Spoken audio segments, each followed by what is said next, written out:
What's up, everybody? Welcome to CFP Talks. My name is Jonas, and with me, as always, is Mr. David Fuchs. I What's mean, up, Joe? the man looks styling. He's No, not profiling. today, man. I The will be air honest with you. conditioning's on. He's not even sweating today. This is quite a pleasure. It's quite a pleasure, I think you think I'm more refreshed and like clean than I am because my background is I'm on the beach, technically. bro. Um, I think you're fresh and clean because I I'm just coming actually right from a not to be TMI, I'm coming right from a workout. So I'm sweaty and stinky right now. no, you got that workout glow. That's what it is. You got that nice workout glow. Maybe it's that. Maybe it's that. What do you typically do on a Friday, workout wise? Do you have like a routine that you're following? Yeah, Friday is usually cardio and abs. Oh yeah. Oh, that So today that was is like a a that's a good Jersey boy workout right there. It's cardio and abs for the waist. exactly. So that's why, a little more sweaty today than I normally am. Like I don't usually sweat at the gym, and we're gonna get into CFP in a minute, guys. Don't worry about it. But I don't usually sweat at the gym if I'm like just lifting. I don't sweat. But I sweat like a madman when I'm doing cardio. Really? Yeah. Like I don't Um, sweat when I'm lifting weights. I sweat all the time. It's disgusting. It's not good. Um, like yesterday I was deadlifting and I literally was like sweating all over. I had to like chalk my entire body because I was sweating so much. But our gym, in fairness, does not have air condition because it's a CrossFit gym. It's like warehouse, so they open up the doors. They got a bunch of fans, so Yeah, that's it's that's not the ghetto. That's temperature ghetto. controlled city living, looking at the Hudson River type of thing. In the That's air right. condition, I actually hate working out in air condition. But Me too. I was gonna say I like working out in like humid, hot environments. I, But the fact of the matter is when I'm just lifting, and again, I promise you guys we're gonna talk about CFP in a minute. But when I'm just straight up lifting, I don't sweat no matter what the environment is. You put me on a treadmill or a bike or whatever, that's when I'll start sweating. oh, All right, I think they've heard enough of us they, talking they've about. heard they've heard Yeah, enough about our sweat, but yeah, that's yeah. that. Let's get I mean, into that's the this. sweat of champions, though, David. So Exactly, you exactly. know, But let's get into this. Let's get into this. so we were chatting about this the other day about when we wanted to kind of start talking about these types of topics, and we're recording this obviously prior. Um, it is now September 17. We're just about at the 7 week at Yeah, we're a little six under to two 7 weeks, months.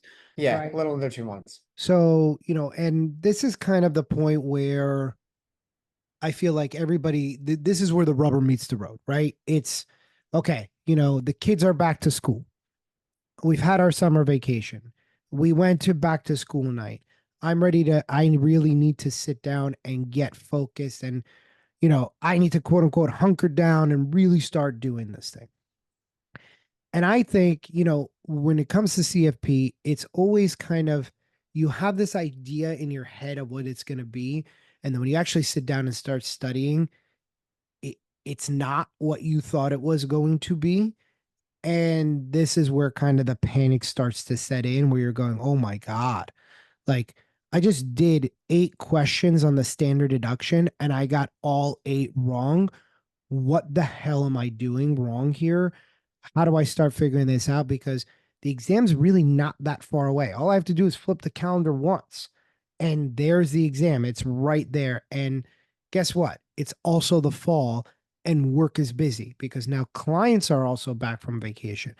And as you start to get into November, we're starting to do tax planning. So people are starting to get, what's going on in the market. We need to figure out what we're doing. We need to do our year end stuff. And all that stuff starts to come into play.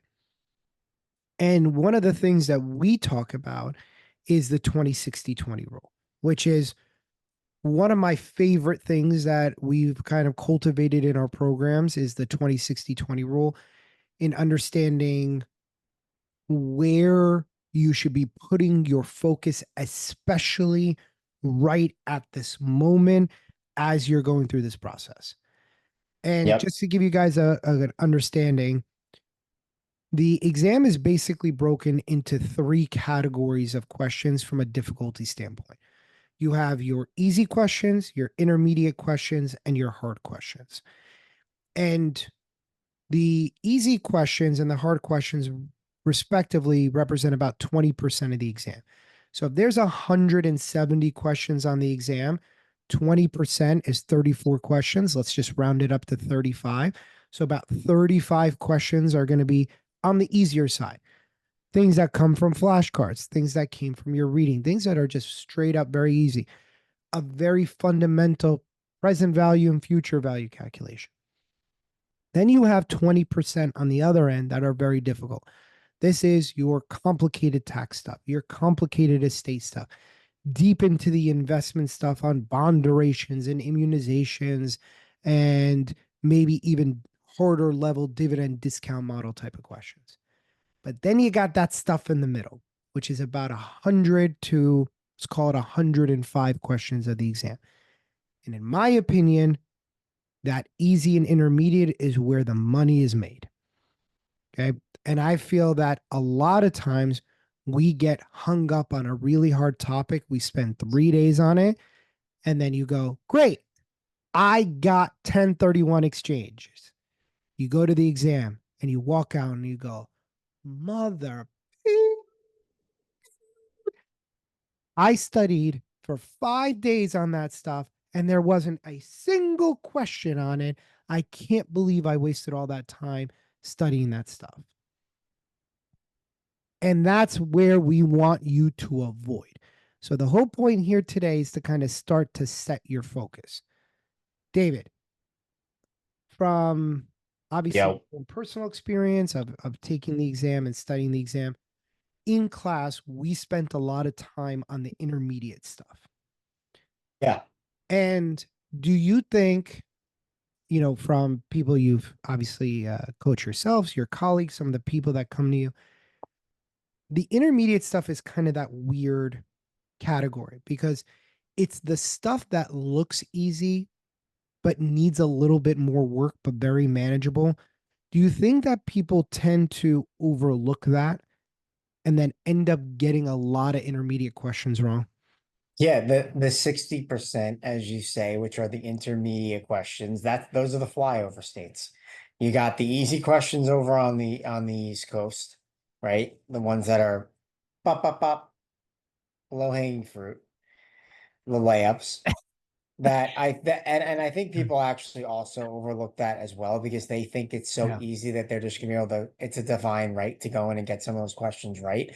But Oh, David, I but love that. A but divine. I love that. Okay. Let's yeah, go with it's that. yeah, they think it's a divine right to like get some of those questions right, and that's obviously not true. I think where people make the biggest mistake is putting a lot of time into the hard questions. And because they think, rightfully so, that they need more time to learn that material, which you absolutely do.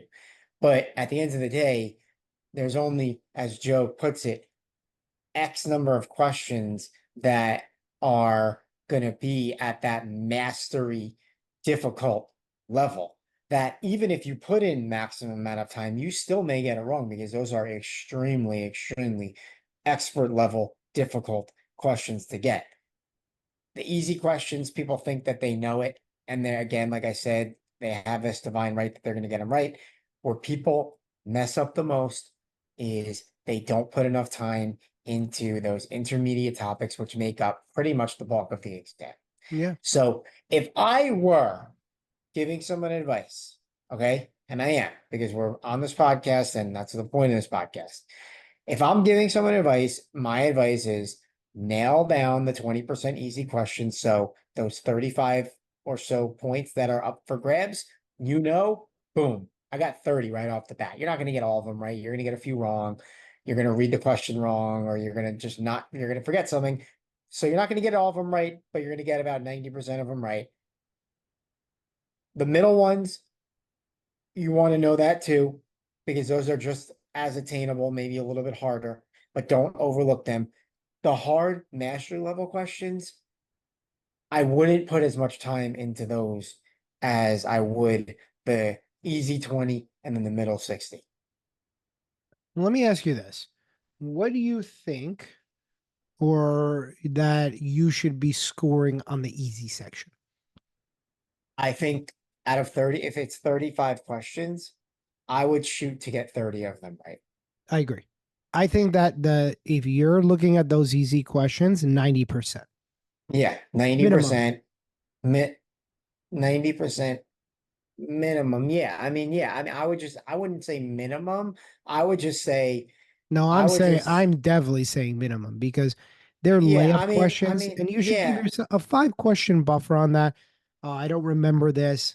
I I'm didn't look at saying that like, flashcard, but yeah, you need to what, get those easy questions right. Because if CFP is giving you an easy 35 questions, that means your effort for the a question correct is very little. You just have to keep yeah, reviewing that. So they're literally no, for giving it sure. to you. So For sure. But like minimum the way the word I would use to describe it would be 30 ballpark, meaning 28, 29, 31, 32, like anywhere in that range, I would be I would be relatively happy with. No, now, would I be happy with a 25? No. no, you can't. But No, I you can't. you can't like go Really, down that far. you really can't go under 28, 29, 30. 28. Yeah. You Like want to you, shoot for 28, you have a buffer down to, sorry, you want to shoot for 30, you have a buffer down to 28. That's how I would look okay, at fine. I'll compromise on that, even though I like 30 on that. And in all honesty, I really think you should be at a 32. But let's compromise and let's call it 28 to 32. And I'm saying yes, 28 to 32. Right. 28 is the lowest range. Right. Okay. So let's call that 20. In the middle now, you have 100 questions. My aim on that is an 80%. So That's what 90% I on the say. easy, 80% on the medium, because no matter how good you are, you're gonna, like you said, you're gonna go fast, you're gonna go too slow, Yep. you're gonna Yep. overthink one. It's just gonna happen.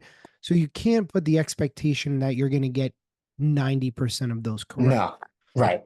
I'm with you on that. So 80 I is a think very reasonable 80. number. Okay. And that puts you at 110, and that leaves you where on the hard questions, which are considered the expert level, we're saying that there's 35 of them. If you can get 30 right on the easy, and then you can get 80 right in the middle, that puts you at 110. You theoretically can get more than half of the expert level questions wrong and still potentially pass the exam. You can go 15 out of 35 on there and still be scoring. So if you this is kind of the numbers that I like to use. 90% on the easy, 80% on the intermediate, 50% on the hard. Because Yeah. if you actually stick to those numbers and you're again, that means you're getting one out of every two questions right. That's guessing, right? And you're going to be in that kind of 50% boat and if again, I would say on 10 of those questions, you're going to probably know it because what's hard to one person is not necessarily hard to another, depending on your line of work. So, for Yeah. example, when I was studying, there was one guy who's an accountant that I studied with. Hmm. The tax He, questions were far yeah, easier for him. The he investment was crushed harder. tax. Right. I crushed investment. I found tax harder. And Yes. so, we were kind of flip flopping on those two. But like, again, the hard investment questions, I was crushing. So I could put 5 questions in the bank there on the hard ones just because I worked in investment. And then there was also I worked a lot with retirement plans. So I could kind of bank 10 to 12 right there and again, that's where you guys are going to be. But 90 on the easy, 80 on the intermediate, 50 on the hard, that in and of itself puts you at a 75%. Yeah. And that's all you need. And that's what you need. So, when you're looking at where should I be spending my time, if you're burning 2 or 3 days on marital trust, if you're burning 2 or 3 days on tax stuff, you're going to have to figure out where you're going to spend most of your time. Ideally, spend it in the intermediate concepts. For example, David, you got to know how much money goes into a retirement plan. You have to know how top heavy plans work. If I give you a self employment tax calculation, you got to be able to know those are not overly difficult, very complicated, intricate questions.